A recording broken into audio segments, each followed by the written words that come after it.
మే 15 గురువారం గోచర ఫలితాలు. ఓం గణనాన్త్వా గణపతిగం హవామహే కవిం కవీనాముపమశ్రవస్తమం జ్యేష్ఠరాజం బ్రహ్మణస్పత ఆన శృణ్వన్నోతిభిశ్చేదసాదనం శ్రీమహాగణాధిపతయే నమో నమః. ప్రణో దేవీ సరస్వతీ వాజేభిర్వాజనీవతి ధీనామభిత్రియవతు. శ్రీమహాసరస్వత్యై నమో నమః. ఆదిత్యాయ చ సోమాయ మంగళాయ బుధాయ చ గురు శుక్ర శనిభ్యశ్చ రాహవే కేతవే నమః. ప్రేక్షకులకు శుభోదయం. ఈరోజు మే 15వ తేదీ గురువారం. ఈనాడు పంచాంగం చూద్దాం. స్వస్తి శ్రీ చంద్రమాన శ్రీ విశ్వావసనం ఉత్తరాయణం వసంతృతో వైశాఖ మాసం. ఈ రోజున బహుళ తదియ రాత్రి 1:47 వరకు ఉంది. జ్యేష్ఠ నక్షత్రం పగలు 12:26 వరకు ఉంది. వర్జన్ రాత్రి 8:55 నుంచి 10:40 వరకు ఉంది. సిజేరియన్ ఆపరేషన్ ప్రిపేర్ అయ్యే వాళ్ళకి ఉదయం 8 గంటల సమయం అనుకూలంగా ఉంది. ఉదయం దుర్ముహూర్తం 9:45 నుంచి 10:39 వరకు. మధ్యాహ్నం దుర్ముహూర్తం 2:55 నుంచి 3:46 వరకు.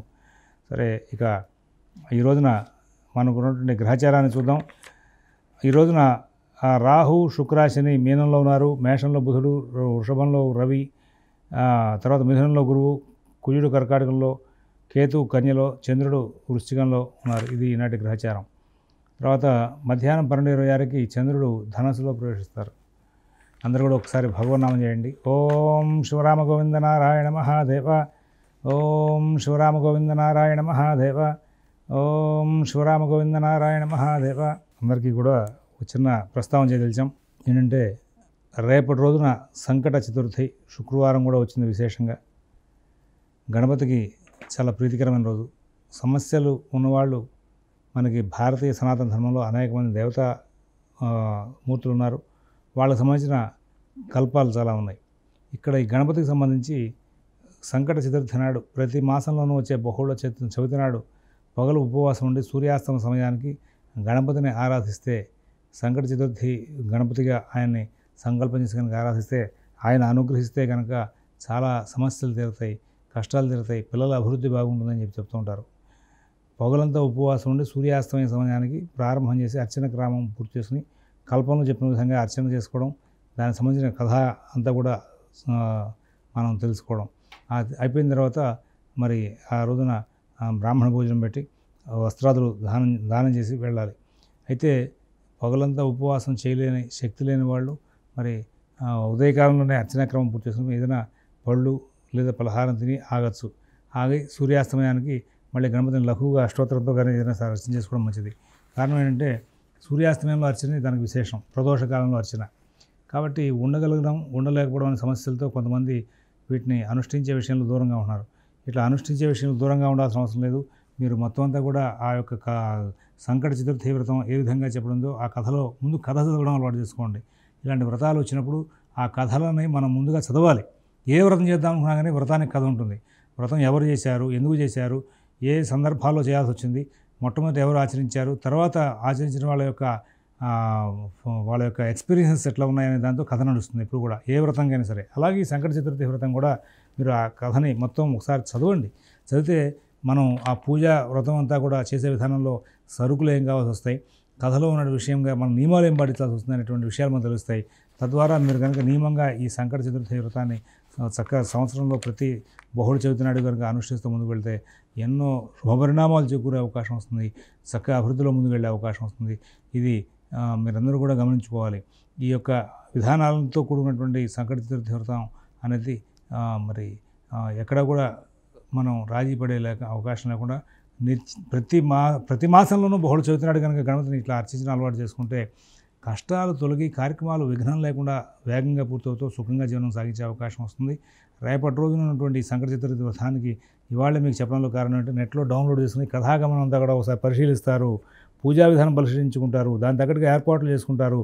రేపటి రోజున ఆ సంకట చతుర్థి వ్రతాన్ని అనుష్ఠిస్తారని చెప్పి ఆశిస్తూ ఇవాళ ఉన్నటువంటి 12 రాసుల యొక్క గోచర ఫలితాలు చూద్దాం. ఓం శివరామ గోవింద నారాయణ మహాదేవ. ఓం శివరామ గోవింద నారాయణ మహాదేవ. ఓం శివరామ గోవింద నారాయణ మహాదేవ. మేషరాశి.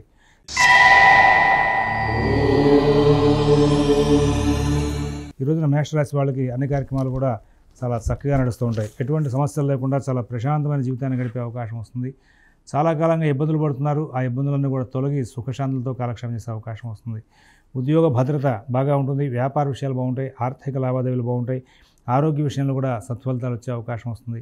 అశ్విని నక్షత్రం వాళ్ళు ఎటువంటి సమస్యలు లేనటువంటి మంచి జీవితం గడుపుతారు. భరణి నక్షత్రం వాళ్ళకి సుఖశాంతులతో కాలక్షేపం చేసే అవకాశం ఉంటుంది. కృతిగా ఒకటో పాదం వాళ్ళకి అన్ని కార్యక్రమాలను కూడా విజయాలు సాధిస్తూ ముందుకు వెళ్ళే అవకాశాలు గోచరిస్తూ ఉన్నాయి. తర్వాత వృషభ రాశి.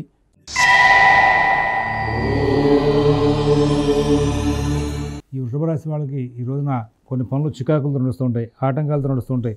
ఎందుకు చేస్తున్నాం అనేటువంటి భయం కూడా వస్తూ ఉంటుంది. ఒక్కొక్కసారి అనవసరమైనటువంటి కాలక్షేపాలు జరిగే అవకాశం ఉంది. వృధాగా మీరు ఇతరులతో సంభాషణ జరపడం, చర్చలు జరపడం జరుగుతూ ఉంటాయి. విదేశీ నివాస ప్రయత్నాలు, స్థిరాస్తి కొనుగోలు ప్రయత్నాలు, కోర్టు వ్యవహారాలకు సంబంధించి మంచి సూచనలు, సలహాలు ఉంటాయి. ఆరోగ్య విషయంలో మీరు తగు జాగ్రత్తలు తీసుకుంటారు. అన్ని విధాలా కూడా ఆరోగ్యం కూడా కొంచెం బెటర్మెంట్గానే ఉంటుంది. ఇబ్బందికరమైనటువంటి గ్రహచారం నడవట్లేదు.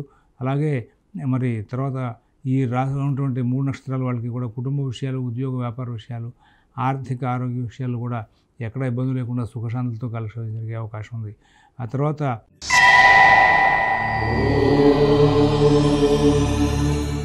కుటుంబ విషయాల్లో సత్ఫలితాలు ఉంటాయి. వ్యాపార విషయాల్లో సత్ఫలితాలు ఉంటాయి. ఆర్థిక లావాదేవీలు బాగుంటాయి. తెలివిగా ప్రవర్తిస్తారు.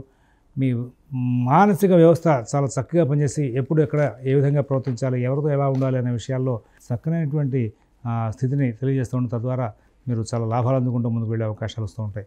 ఇందులో ఉన్నటువంటి 3 నక్షత్రాల వాళ్ళకి కూడా ఈ రోజున గురుబలం ప్రభావంగా చాలా లాభాలు అందుకునే అవకాశం ఉంది. ఇవాళ రేపు ఎల్లుండి ఇట్లా దగ్గరలో ఉన్నటువంటి రోజులన్నీ కూడా చాలా విజయ పరంపర వైపు నడిపించేటువంటి రోజులు. వీటిని సమయం వృధా చేసుకోకుండా సానుకూలం చేసుకుంటూ వీలైనంత వరకు సత్ఫలితాలు పొందేలాగా ప్రయత్నం చేసుకోండి. కుటుంబ, ఉద్యోగ, వ్యాపార విషయాల్లో సత్ఫలితాలు వస్తుంటాయి. మంచి జీవితం గడిపే అవకాశం వస్తుంది. ఈ రాశిలో ఉన్నటువంటి 3 నక్షత్రాల వాళ్ళకి కూడా ప్రత్యేకమైన శ్రద్ధ, జాగ్రత్త అవసరం అని చెప్పి సూచిస్తున్నాం. సింహరాశి.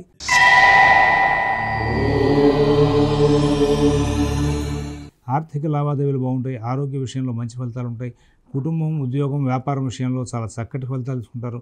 నూతన ఉద్యోగ వ్యాపార విషయాలు వేగంగా సాగుతాయి. ఎవరు ఎన్ని ప్రయత్నాలు చేసినప్పటికీ కూడా ఇబ్బంది లేకుండా కాలక్షేపం జరుగుతూ ముందుకు వెళ్ళే అవకాశం వస్తుంది. విదేశీ నివాస ప్రయత్నాలు, స్థిరాస్తి కొనుగోలు ప్రయత్నాలు, కోర్టు వ్యవహారాలు, రుణ వ్యవహారాలు కూడా అద్భుతమైనటువంటి ప్రణాళికలు చేసి సమస్యలు దాటుకుంటూ ముందుకు వెళ్ళే అవకాశం వస్తుంది. కానీ కొన్ని సందర్భాల్లో మరి ఇవన్నీ కూడా ఇబ్బందికరం అయ్యే పరిస్థితి వచ్చినప్పుడు మరి కొంచెం జాగ్రత్త పడాల్సిన అవసరం. అందువలన మీరు ఏదైనా సరే కొంచెం ప్రత్యేకమైనటువంటి ఆర్థిక లావాదేవీలతో ముందుకు వెళ్ళడం మూలంగా కొంచెం చికాకులు తగ్గే అవకాశం వస్తుంది. మరి మఘ నక్షత్రం వాళ్ళకి ఉద్యోగ వ్యాపార విషయాలు చాలా బాగుంటాయి. ఆ పుబ్బ నక్షత్రం వాళ్ళకి ఎటువంటి ఇబ్బందులు లేనటువంటి జీవితాన్ని గడిపే అవకాశం ఉంది. ఉత్తర ఒకటో పాదం వాళ్ళు ఎంతో చక్కనైనటువంటి ఫలితాలు తీసుకుంటూ ముందుకు వెళ్ళే అవకాశం వస్తుంది. కన్యారాశి.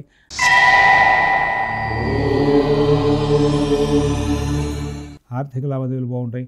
ఆరోగ్య విషయాలు బాగుంటాయి. నూతన ఉద్యోగ వ్యాపార విషయాలు బాగుంటాయి. విదేశీ నివాస ప్రయత్నాలు, స్థిరాస్తి కొనుగోలు ప్రయత్నాలు, కోర్టు వ్యవహారాలు, రుణ వ్యవహారాల్లో అనుకూలమైనటువంటి స్థితి ఏర్పడుతుంది. అలాగే మిత భాషణ, ఓర్పు ప్రదర్శిస్తూ సమస్యలను దూరం చేసుకుని ముందుకు వెళ్తారు. అన్నీ కూడా మీకు చాలా చక్కగా సానుకూల ఫలితాలు ఇచ్చేవిగా కనబడుతూ ఉంటాయి. 2, 3, 4 పదాల వాళ్ళకి ప్రతి పని కూడా సమయపాలనతో పూర్తవుతుంది. హస్త నక్షత్రం వాళ్ళకి ఎటువంటి ఇబ్బందులు లేనటువంటి మంచి జీవితం గడిపే అవకాశం ఉంది. చిత్త ఒకటి పదాల వాళ్ళకి అన్ని కార్యక్రమాలను కూడా మరి విజయాలు సాధిస్తూ ముందుకు వెళ్ళే అవకాశాలు గోచరిస్తూ ఉన్నాయి. తర్వాత తులారాశి.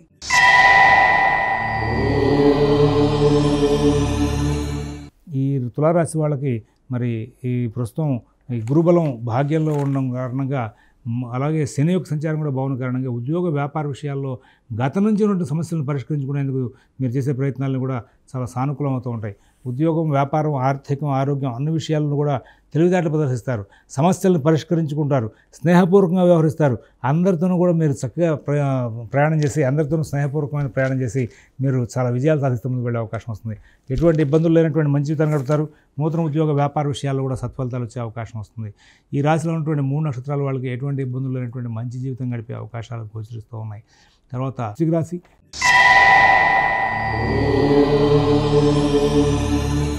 వృశ్చిక రాశి వాళ్ళకి సంబంధంగా ప్రస్తుతం ఆర్థిక లావాదేవీలు జాగ్రత్త చూసుకోమని చెప్పాల్సిన పరిస్థితి ఏర్పడుతోంది.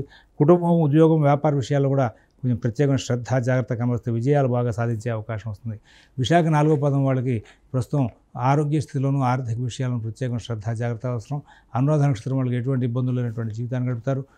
తర్వాత జ్యేష్ఠ నక్షత్రం వాళ్ళు సుఖశాంతులతో కాలక్షేపం చేస్తూ ముందుకు వెళ్ళే అవకాశం ఉంది. ధనురాశి.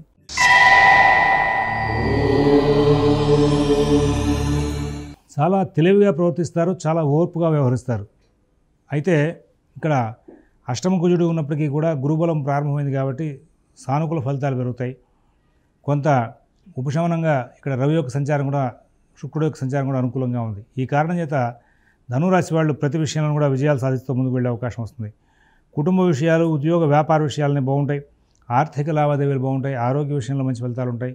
విదేశీ నివాస ప్రయత్నాలు, స్థిరాస్తి కొనుగోలు ప్రయత్నాలు, కోర్టు వ్యవహారాలు, రుణ వ్యవహారాల్లో కూడా చాలా మంచి ఫలితాలు ఉంటాయి. మూలా నక్షత్రం వాళ్ళు చాలా తెలివిగా, ఓర్పుగా కార్యక్రమాలను కూడా విజయవంతం చేసుకుంటూ ముందుకు వెళ్తారు.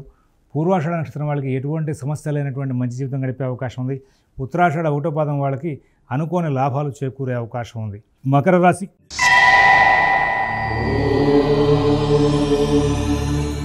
ఆర్థిక లావాదేవీలు బాగుంటాయి. ఆరోగ్య విషయంలో చాలా చక్కనైనటువంటి ఫలితాలు ఉంటాయి. చాలా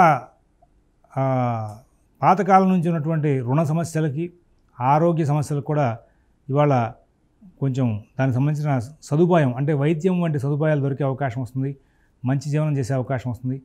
అలాగే కొన్ని ప్రత్యేకంగా అసలు జనరల్గా ఏంటి, గురువు కుజుడు ఇద్దరు బాలేదు కాబట్టి కొత్త సమస్యలు వస్తాయా అనేటువంటి పరిణామాలు కనబడుతూ ఉంటాయి. కానీ కొత్త సమస్యలు రాకుండా కాలక్షేపం జరిగే అవకాశం ఉంది. అలాగే మీరు అందరితో మాట్లాడేటప్పుడు స్నేహపూర్వకంగా మాట్లాడాలి. కలహాలు పెరగకుండా ఉండేలాగా జాగ్రత్తలు తీసుకోవాలి. మీ ప్రయత్నాలని కూడా చాలా కేర్ఫుల్గా తీసుకుంటూ ముందుకు వెళ్ళేందుకు ప్రయత్నాలు చేసుకోవాలి. విదేశీ నివాస ప్రయత్నాలు, స్థిరాస్తి కొనుగోలు ప్రయత్నాలు, కోర్టు వ్యవహారాలకు సంబంధించి మీరు ఎవరు ఏ సలహా చెప్పినా సరే మీరు స్వయంగా సమీక్షించుకుని ముందుకు వెళ్ళడం అవసరం. ఉత్తరాషాఢ 2, 3, 4 పాదాల వాళ్ళకి స్నేహితులు చేసిన పొరపాట్ల వల్ల మీకు కొంచెం ఇబ్బందులు వచ్చే అవకాశం వస్తుంది. అలాగే శ్రవణ నక్షత్రం వాళ్ళకి ఎటువంటి ఇబ్బందులు లేకుండా కాలక్షేపం జరుగుతుంది. ధనిష్ట 1, 2 పాదాల వాళ్ళకి పాత ఆరోగ్య సమస్యలు తిరగబెట్టే అవకాశం ఉంది. కుంభరాశి.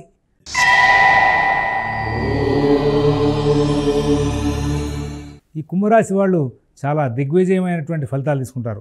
సుఖశాంతులతో కాలక్షేపం చేస్తారు. ఉద్యోగ వ్యాపార విషయాల్లో మంచి ఫలితాలు తీసుకుంటారు. ఆర్థిక లావాదేవీల్లో మంచి ఫలితాలు తీసుకుంటారు.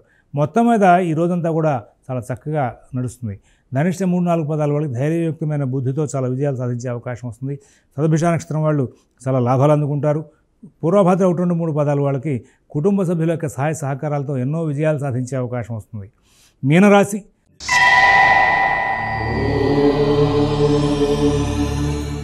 ఆర్థిక లావాదేవీలు చాలా జాగ్రత్తగా నడుపుకుంటారు. ఉద్యోగ వ్యాపార విషయాలు మంచి ఫలితాలు ఉంటాయి. షేర్ వ్యాపారులకు, ఫైనాన్స్ వ్యాపారులకు శుభవార్తలతో ఉంటాయి. శుభకార్య ప్రయత్నాల్లో ఉన్న వాళ్ళకి, పుణ్యకార్య ప్రయత్నాల్లో ఉన్న వాళ్ళకి కూడా పనులు వేగంగా సాగే అవకాశం వస్తుంది. భవిష్యత్తు మీద ఆశ జనిస్తుంది. నేను ఈ పనులు చేయగలను, విజయాలు సాధించగలను అటువంటి ధీమాతో ముందుకు వెళ్తారు. కుటుంబం, ఉద్యోగం, వ్యాపారం అన్ని విషయాల్లో కూడా సత్ఫలితాలు ఉంటాయి. అన్ని కార్యక్రమాలను కూడా విజయవంతం చేసుకుంటారు. పూర్వభాద్ర 4వ పాదం వాళ్ళకి ఆర్థిక లావాదేవీలు బాగుంటాయి. ఉత్తరాభాద్ర నక్షత్రం వాళ్ళకి ఉద్యోగ వ్యాపార విషయాల్లో చికాకులు ఉండే అవకాశం ఉంది. రేవతి నక్షత్రం వాళ్ళకి ప్రతి అంశంలోనూ కూడా చాలా సమస్యలు తలెత్తడం, సమస్యలను సరిచేసుకోవడం, తద్వారా మళ్ళీ కార్యక్రమాలను కూడా విజయవంతం నడుపుకోవడం జరుగుతుంది. స్వస్తి ప్రజాభ్యః పరిపాలయంతాం న్యాయేన మార్గేణ మహేన్మహేషాః గోబ్రాహ్మణేభ్యః శుభమస్తు నిత్యం. లోకాః సమస్తాః సుఖినో భవంతు. ఓం.